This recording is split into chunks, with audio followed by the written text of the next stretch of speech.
terceiro bloco a respeito dos meios de prova. Agora nós vamos tratar a respeito da confissão e da exibição de documentos ou coisa. A confissão, ela encontra disciplinada no artigo 389 do CPC. O que é importante saber a respeito da confissão? Bem, a confissão ela pode ser judicial ou extrajudicial, ela pode ser espontânea ou provocada. A confissão judicial, ela pode ser espontânea ou provocada. Ou seja, durante o depoimento pessoal, a parte pode espontaneamente confessar ou, em respostas feitas pelo juiz ou pelo advogado da parte contrária, ela pode acabar sendo provocada a confessar. Isso se trata de confissão judicial, tanto espontânea quanto provocada. A confissão ela não tem que ocorrer somente durante o depoimento.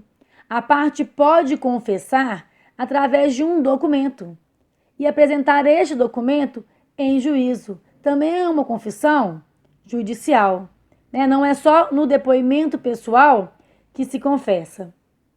Essa confissão, ela também pode acontecer extrajudicialmente, fora do juízo. A confissão, aí reduz a termo a confissão, se ela tiver, né, interesse em fazer isso, e vai ser utilizado. O que não pode ser considerado, o que não pode pensar, é que a confissão ela só acontece durante o depoimento pessoal da parte. Só parte confessa, testemunha não confessa. Bem, é lógico que o depoimento pessoal, ele é um ato personalíssimo.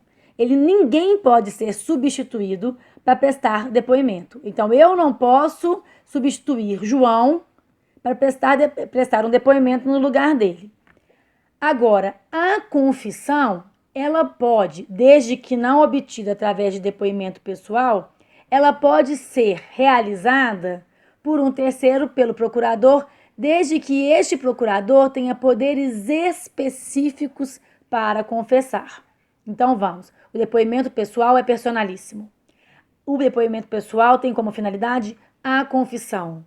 Só que a confissão que não é feita através do depoimento pessoal, ela pode ser realizada por outra pessoa, desde que essa outra pessoa tenha poderes específicos para confessar aquele fato determinado. Certo? Quais são os requisitos para confessar? Para confessar, a parte tem que ser capaz. A forma não pode existir desculpa, falo muito rápido e nem eu, tem horas que nem eu me acompanho. A forma tem que ser de acordo com o que está na lei. Se existir uma forma específica, aí nesse caso, não adianta a confissão. Não adianta eu chegar aqui e falar que eu sou proprietária do terreno ao lado do BH Shopping. A propriedade, ela só é provada, ela só é proprietário quem tem um registro imobiliário. Então, por mais que eu chegue e confesse, isso não me faz proprietário do imóvel. Então, nessas situações, não adianta eu confessar. Outra situação, quando que é possível confessar? Quando a lide versar sobre direito disponível. Então, direito patrimonial. Nessas situações, sim, é possível a confissão. Não adianta eu chegar perante o juiz e tentar confessar que eu não sou filha do meu pai. Não é assim. Isso é um direito indisponível. Ou um pai negar que não é pai daquela criança. Isso é direito indisponível. Eu não pode haver a confissão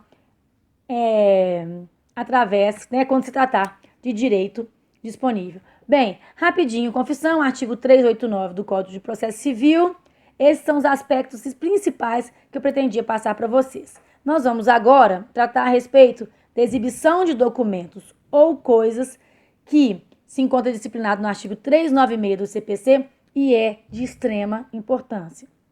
Por quê? É lógico, quando eu juízo uma ação, eu não chego no momento da distribuição, especialmente agora, que é a distribuição eletrônica, entrego uma coisa, o que eu te pretender provar em juízo. Além disso, pode ser que este documento ou essa coisa que eu pretendo provar não esteja em meu poder. Não esteja em meu poder não é porque eu perdi esse documento. Não é porque eu estou com preguiça de ir até um cartório pegar uma certidão. É porque esse documento ele não está em meu poder por um motivo justificado. Às vezes eu celebro um contrato e eu não recebo a via do meu contrato. É lógico que eu não tenho como apresentar. Então eu vou requerer a exibição de documento ou coisa. O que eu acho aqui que é muito importante e que a gente tem que lembrar é um artigo que tem que ser muito utilizado. Ele nem sempre é utilizado. As pessoas, às vezes, elas requerem a produção de todos os meios de prova em direito que ela pretende produzir, só que esquece de pedir exibição e aplicação da pena quando não há a exibição. Então vamos lá. Essa exibição de documentos ela pode ser determinada de ofício ou a requerimento das partes, ou seja, providência do juiz ou das partes. Quando eu faço requerimento, quando a parte faz o requerimento através do seu procurador de exibição de um documento ou coisa, ela tem que fundamentar por que aquele documento encontra-se em poder da parte contrária ou de um terceiro e individualizar o daquele documento. Por que tem que individualizar o documento? Porque caso o documento não seja exibido injustificadamente, quando eu falo documento, eu estou tratando aqui também sobre a coisa, não seja exibida injustificadamente, nesse aspecto, então, pode acontecer a busca e apreensão. O oficial de justiça tem que saber exatamente o que ele está procurando. Como eu havia dito, esse documento ou a coisa, eles podem estar em poder ou da parte contrária ou de um terceiro. E os procedimentos são distintos. Vou falar aqui agora a respeito do procedimento quando o documento ou a coisa esteja em poder da parte contrária. Bem, se eu estou falando de parte, é porque ela integra a minha relação processual. E neste caso, não vai acontecer a citação, certo? A parte vai ser intimada a exibir a coisa através do seu procurador, através de publicação de intimação encaminhada ao seu advogado. E nessa situação é concedido um prazo a ela para que justifique, caso ela não queira exibir, caso ela se sinta no direito de não exibir, né, na recusa, para ela justificar no prazo de 5 dias. Ela pode, inclusive, falar que ela não tem esse documento ou a coisa, e aí é concedido à parte contrária, o quê? Prazo para poder provar que a coisa estava, sim, em seu poder. Bem, se ela apresentar, ótimo, acabou a exibição de documento completa, a prova é realizada. Se ela não apresentar ou o juiz considerar injustificada a negativa, além de ser aplicada à parte, porque eu estou tratando de parte, se aplicado o quê? A pena, além do juiz considerar que o fato que se pretendia provar através daquele documento e coisa, ele restou provado diante da inércia da parte que deveria exibir, o juiz ainda pode, se ele entender necessário, ele pode determinar a busca e apreensão do documento ou da coisa. Então, eu tratei aqui a respeito da parte onde não há citação. Só que este documento, ele pode estar em poder de um terceiro que não integra a lide, ou seja, não está nem no polo ativo, nem no polo passivo da ação.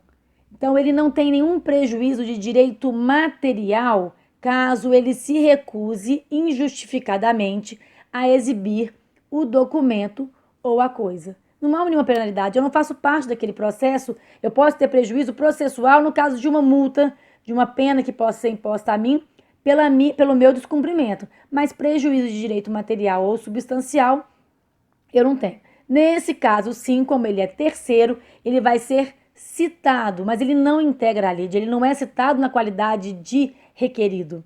Ele é citado para quê? Para que no prazo de 15 dias, ou apresente a coisa do documento, ou a sua justificativa, negando.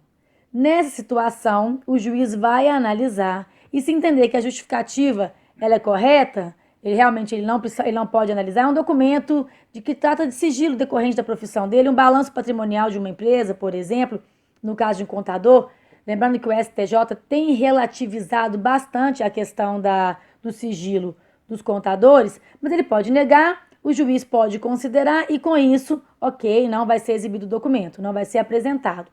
Só que o juiz pode considerar que aquela justificativa dele não é plausível, que ele não pode deixar de apresentar o documento, que ele não está colaborando com o processo, ele não está colaborando com o Poder Judiciário, e aí sim ele pode aplicar uma penalidade, uma sanção, que normalmente é uma multa, pode determinar a busca e apreensão, né, a busca e a cata do instrumento, do documento ou da coisa, e ainda esse terceiro que descumprir a ordem judicial de exibição de documento pode responder por crime de desobediência. Esse bloco é curtinho, tratou especificamente a respeito desses meios de prova, que foram exibição de documento e coisa e confissão. No próximo bloco a gente conversa sobre depoimento e testemunho.